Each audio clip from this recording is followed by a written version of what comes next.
2005, I was commissioned by the city to do some sculptures in the park into the trees, the cottonwood trees of various faces that I'd have done. They were done with the whimsical characters in some of the trees, as well as First Nations, as well as frontiers people.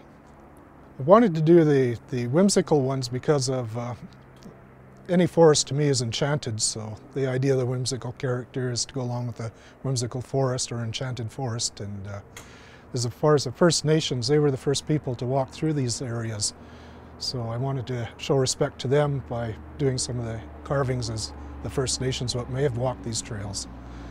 And then the frontiersmen were the people that came afterwards, the trappers, the explorers, and I did a few faces in the park as well of them, showing their footprint into the Cottonwood Island Park here.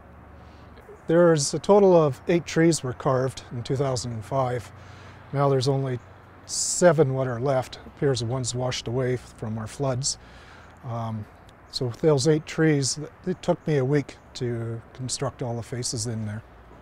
In 1984, the city had decided to develop Cottonwood Island Park into a park. So I was a foreman at that time in charge of the crews that were slashing the trails and bringing down the old growth trees that were decaying and dying and cleaning up the area. There had been a lot of people living in here which had since moved out, so we were cleaning up afterwards, putting in bridges and building the trails and a couple lookouts.